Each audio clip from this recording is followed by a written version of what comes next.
যুৱ বিশ্বকাপৰ আৰম্ভণিতে বৃহৎ জয় ভাৰতৰ 84 ৰানত পৰাস্ত কৰিলে বাংলাদেশক। এক বৃহৎ জয়েৰে ভাৰতৰ আৰম্ভণি হৈছে 19 বছৰ অনূৰ্ধ্ব বিশ্বকাপত। শনিবাৰে গ্ৰুপৰ প্ৰথমখন খেলত উদয় চাহাৰান বাহিনীয়ে বাংলাদেশক 84 ৰানত পৰাস্ত কৰে। প্ৰথমে বেটিং কৰি ভাৰতে 7 উইকেট হেৰুৱাই 251 ৰান সংগ্ৰহ কৰে। ইয়াৰ প্ৰত্যুত্তৰত বাংলাদেশৰ ইনিংছ 167 ৰানেৰে সমাপ্ত হয়। সৌম্য পাণ্ডে আৰু মুছিৰ খানে প্ৰথমে 4টা উইকেট দখল কৰে। মেন অৱ দ্য মেচ হয় আদৰ্শ সিং। ভাৰতৰ অপেনিং বেটছমেনগৰাকীয়ে 76 ৰান সংগ্ৰহ কৰে।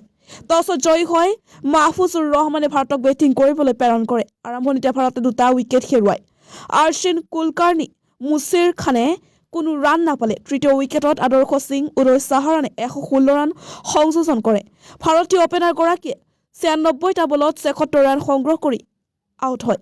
অধিনায়কগৰাকীয়ে 64 ৰান সংগ্ৰহ কৰে। শেষৰ পালে প্ৰিয়ংশু মলিয়া, আৰভেল্লী অৱনীশ আৰু শচীন দাসে গুৰুত্বপূৰ্ণ ৰান সংযোজন কৰে। 50 অভাৰৰ শেষত ভাৰতে 7 উইকেটত 251 ৰান সংগ্ৰহ কৰে। বাংলাদেশৰ হৈ 5টা উইকেট দখল কৰে মাৰুফ মৃধাই। বাওঁহাতৰ পেচাৰগৰাকীৰ সন্মুখত আত্মসমৰ্পণ কৰে ভাৰতৰ টপ অৰ্ডাৰে।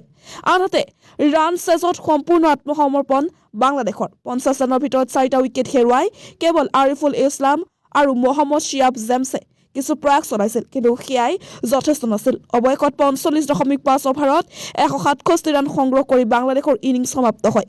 সৌম্য পাণ্ডে 4টা উইকেট দখল কৰে। মুছিৰ খানে প্ৰায় 2টা উইকেট।